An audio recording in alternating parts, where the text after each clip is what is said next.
Gracias, presidente. Cuando alguien te entrega su confianza, a lo menos que estás obligado es a la responsabilidad. Esta sencilla frase, me parece, encierra el origen de la falta de credibilidad que hoy existe en la política y que debiera ser una premisa para la Asamblea Constituyente, que tendrá la oportunidad de lograr, hay que reconocerlo, lo que nosotros no pudimos concretar.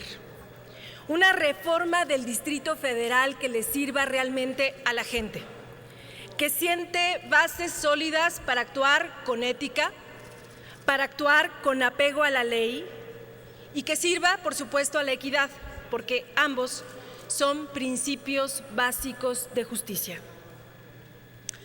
Y hablo de confianza, porque hoy lo que el grupo parlamentario del PRI está entregando a la capital del país es una buena dosis de confianza para fortalecer su vida democrática y, por supuesto, para contribuir a la autonomía de sus instituciones. A partir de la promulgación de esta reforma constitucional, podrá la Asamblea Legislativa y no la Cámara de Diputados aprobar el presupuesto que se ejerce en la sede de los poderes de la Unión. Y hablo de confianza porque sabemos bien que la capital del país ocupa el penúltimo lugar en el Índice de Información Presupuestal 2015 del Instituto Mexicano para la Competitividad, que, entre otras cosas, evalúa información como recursos otorgados para plazas y sueldos de funcionarios, situación de la deuda pública y condiciones de contratación y gastos de comunicación social, entre otros aspectos. Mayores facultades, coincido con varias de mis compañeras y compañeros, debieran conllevar mayores responsabilidades.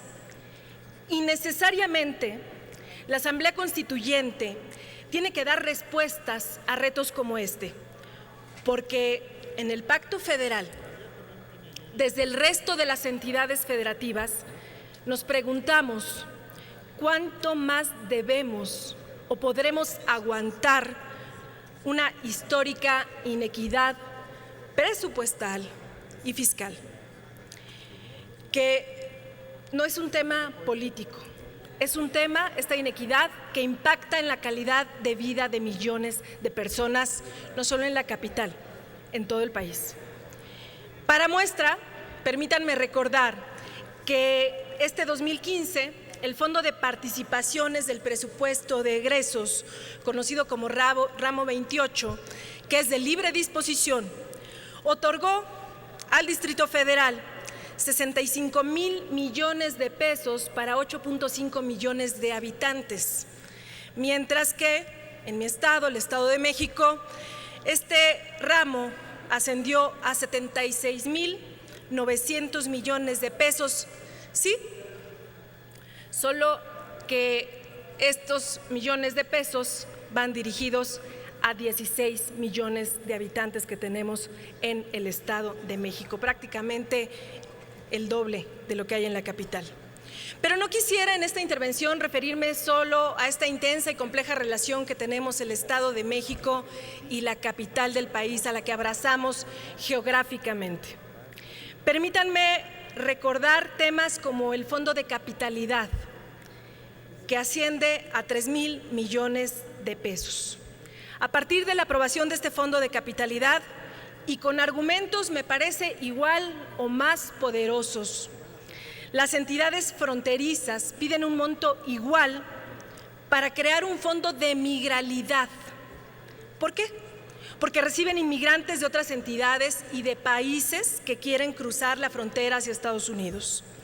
Datos del Consejo Estatal de Atención al Migrante de Baja California revelan que mientras el país se multiplicó por 6 entre 1930 y 1990, las ciudades fronterizas en su conjunto, en el mismo periodo, crecieron 14 veces. Y tenemos casos como el de Tijuana, que en apenas 6 décadas se multiplicó 66 veces. Nadie puede negar, y no es el propósito de esta intervención, el avance que representa el Fondo de Capitalidad y mucho menos desear un retroceso para la capital de todos los mexicanos. Pero sí me parece que en el Senado, donde representamos al resto de las entidades federativas, estamos obligados a trabajar por un país más equitativo e incluyente, a no crear espacios de excepción a costa de la exclusión de otros. Esta, compañeras y compañeros, es una discusión nacional, no solamente de interés y de beneficio, que así lo queremos, para los habitantes de la capital del país. Por eso, en el PRI estamos a favor de los contrapesos. A partir de esta reforma, como ya bien se dijo aquí, las demarcaciones territoriales, que hoy son el único ente de gobierno que ejerce el poder sin un contrapeso, van a tener en esta especie de cabildo a quien vigile el presupuesto, a quien represente a las minorías. Se trata de un ejercicio fundamental en lugares donde, otra vez, permítanme que vaya al argumento de la confianza o de la desconfianza, pues se genera apatía, y donde la participación para elegir a un jefe de una demarcación territorial ronda un vergonzoso 35%. Ya ni hablemos de con cuánto se elige un jefe delegacional. Estamos convencidos de que el avance en la autonomía del ejercicio presupuestal en las demarcaciones debe traducirse en gobiernos cercanos, que respondan a las necesidades de la población sin clientelismos, sin filias y sin fobias. Las demarcaciones territoriales, con esta reforma, denominadas en lo sucesivo alcaldías, tendrán pues en los concejales una especie de cabildo que supervise y que equilibre el actuar de los alcaldes. Y por último, para ocupar el tiempo previsto, quiero destacar un aspecto que me parece fundamental en esta reforma. Un aspecto en el que ya nos habíamos tardado en este país: la coordinación metropolitana entre los diferentes ámbitos de gobierno. Es urgente en México apostar a la continuidad de los buenos proyectos, los sustentables, los que cuidan y velan por el interés de las mayorías. México necesita blindarse, por fin, de ocurrencias, de abusos. Y esta reforma tiene esa complejidad. Creo otra vez que nos quedamos cortos porque lo circunscribimos al 122 constitucional y porque estamos no solamente modificando la condición de esta zona metropolitana del Valle de México, pero también creo que es una gran oportunidad para avanzar en el resto del país. Estamos hablando de la complejidad de un territorio donde convergen al mismo tiempo 20 millones de personas, en 16 delegaciones, más de 59 municipios en el Estado de México, un municipio en el Estado de Hidalgo, y que conforman la zona metropolitana no solo más grande, más compleja de todo el país y de América Latina. Y permítanme dar un ejemplo de por qué estamos convencidos de que esta es una discusión nacional y que no podemos, no debemos limitarla a un interés local. En 2014, en la capital del país, el costo real promedio de llevar un metro cúbico de agua a una persona era de 20 pesos. Sin embargo, únicamente se cobraron 2.38 pesos, lo que equivale a un subsidio de 17.62 pesos. En Guadalajara, por irnos a otra zona metropolitana, el costo promedio por metro cúbico es de 12 pesos. Traer agua potable a una entidad que está a 2.400 metros por encima del mar, del nivel del mar, ha sido y será un reto mayor año con año. El sistema Cutzamala aporta más del 30% de agua potable y en promedio se registra un consumo de 170 litros al día por habitante, cantidad que se reduce evidentemente a 20 litros por día cuando hablamos de la población con menores recursos. Estamos, pues, frente a una oportunidad inmejorable de asumir en condiciones más equitativas la proyección conjunta y coordinada del desarrollo y la prestación de servicios públicos, no solo en esta, sino en todas las zonas metropolitanas del país. Como les decía, esta discusión, la reforma política del Distrito Federal, tiene que ser una reforma y una discusión de carácter nacional. La reforma al 122 que hemos planteado es apenas un primer paso que nosotros mismos, qué gran oportunidad, los integrantes del Congreso de la Unión, tendremos la oportunidad de concretar para lograr una eficaz coordinación en el naciente Consejo de Desarrollo Metropolitano, que estará facultado, y me parece fundamental que vayamos a estos temas, para acordar acciones en materia de asentamientos humanos, de protección al ambiente, por supuesto de agua y drenaje, de transporte, de tránsito, de preservación y restauración del equilibrio ecológico y, desde luego, en materia de seguridad pública.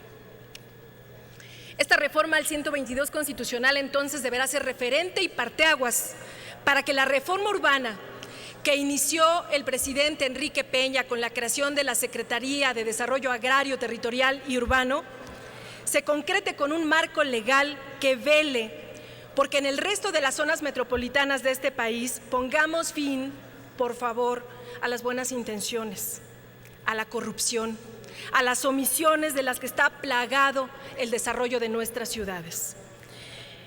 En positivo, si me lo permiten, necesitamos detonar el enorme potencial que tiene este país con un territorio extenso, con una ubicación geográfica privilegiada, con recursos naturales y un clima privilegiado y que, desde luego, requiere ser planeado con una visión sustentable, de largo plazo, que acorte las ofensivas desigualdades y defina nuevas formas de planeación, porque si queremos resultados diferentes, no podemos seguir viendo la planeación desde la perspectiva de un coto de poder político. Las fronteras políticas, si han servido para una planeación tan mala como la que tenemos en este país, tendrían que abrirse.